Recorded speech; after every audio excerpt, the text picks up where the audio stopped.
Hey guys, as you all know, it's me Telis, and normally I don't do this type of video, but I just had to do the video because what you're about to hear, you all could learn from it and apply it in whatever situation or problem you are in, whether you're in it or maybe my experience or have an encounter in this kind of problem later. So I'm doing this video so we could all learn from it and to use our head and to apply it if you're facing this kind of problem also. So I actually told the person sitting beside me to face the back of the camera to protect her identity so people won't use it that to mock her or say all manner of nonsense. But I hope we all learn from it, and you could also drop your comment at the comment section and follow this page. Thank you. So can you start with? Thank you very much. My problem started when I met Kunle. We met at a wedding party. We became friends, and in a couple of months, we started dating. I work as a staff in a microfinance bank. While Kunle didn't really have much, but he had a small barbing salon that he was managing. At a point when we started dating, everything was going on smoothly, but it wasn't enough. Kunle couldn't even raise up to 50,000 in a month, talk less of taking care of me. Because why? Sales was probably low, sometimes no customer. So many things were happening. But I kept dating him, thinking things were going to get better.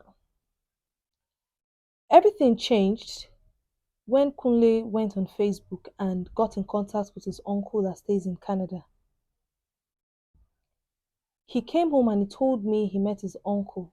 That's his mommy's firstborn. That they were talking on Facebook and he explained all his plights to his uncle because they had to catch up. So, on the long run, they got each other's phone numbers and they started talking to each other through WhatsApp. Then Kunle told me one day that his uncle asked him about him relocating to Canada because his uncle stays in Canada. And I was like, yes, that's a very good idea for you to relocate. At least it will even change our lives. And he said, okay. Then at first, we wanted to process both mine and his, but the expenses was too much, too much. So I suggested, if only I had known, I suggested that Kunle should go first.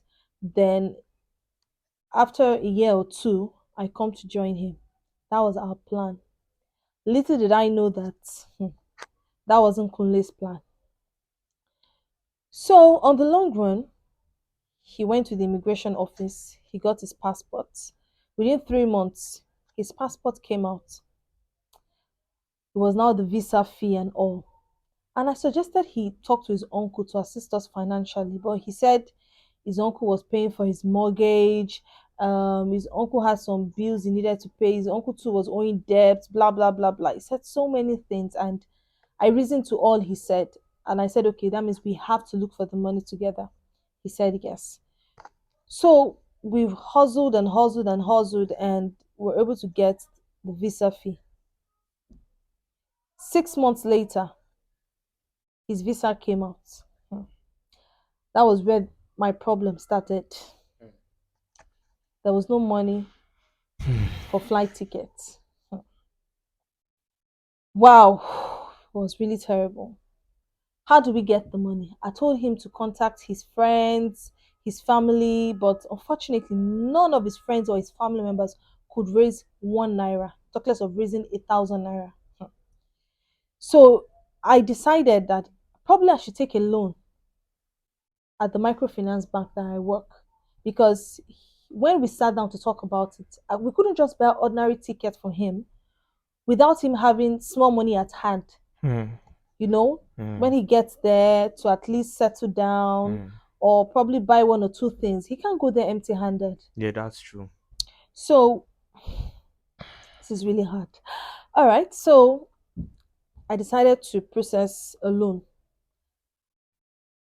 Fortunately, the loan was approved, 4 million naira, for him to get his ticket and extra things he was going to be needing from here: his winter coat, his head warmer, his gloves, thick stockings, some footwears, boots, and all that. Wait, Yeah, so from that 4 million yes, that you got from as the loan, yes, so it includes the visa and the and also and some other things he's going to use while traveling and what he's going to use over there. Is that what you mean? yes. Okay. So I just want to make it clear so that they would understand. Okay. So Just take after it easy. getting all those things, Mm-hmm. the D-Day came and he left.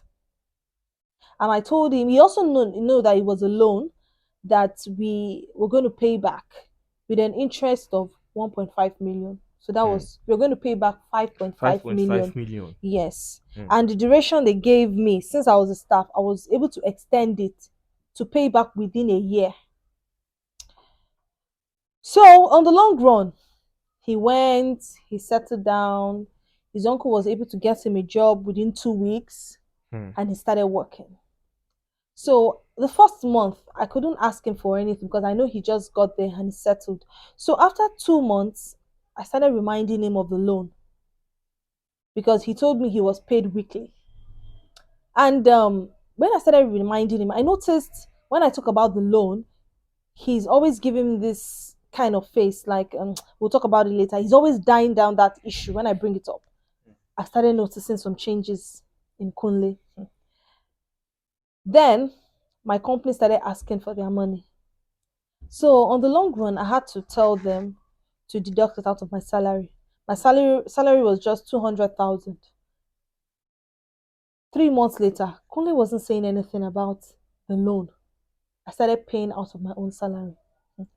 At a point, I started taking home 20,000 naira as my salary because they had to remove their money. Wait, you mean from your 200,000, you were now Yes, taking home 20,000? at the end of the month. Okay. It kept on going. 6 months, Kunle wasn't saying anything. He wasn't even saying anything about my upkeep or anything. He was just, acting. It's not easy. It's not easy. It's not easy. He has to pay his tax. He has to pay electricity bill. He has to pay this. He has to pay that. Yes, I understand, but there is a loan at hand. Even if it's 20,000 he was giving me to add to what they were deducting from my salary, of course, it would have gone far. I kept explaining, and there was one night we had a misunderstanding because of the loan, because I voiced out that, is he trying to trick me because I'm paying this loan and it's affecting me? I can't even take care of myself, talk of taking care of my parents and my junior ones. Hmm. He fled up, and the next thing he said is he even needs a break. I thought it was just he needs a break that day because we were talking.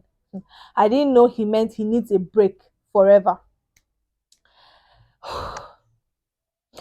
After a while, some days later, I called him. He said he was busy. He would call me back. I waited throughout that day. Kunle never returned my call. I dropped messages on WhatsApp. He wasn't replying. Along the line, my house rent got expired. And yet my company was still deducting their money from my salary. There was no way I could pay my house rent anymore. So I told Kunle my house rent was due, the loan, my parents, how I'll send money to them. When I explained everything to him, he said he was going to get back to me. That was the last I heard of Kunle. Hmm. That was the last I heard from Kunle. I called him the next day. I sent messages. I just noticed my messages were not delivering. I couldn't see his DP any longer. I tried contacting him on Facebook, on Instagram, WhatsApp, even normal call.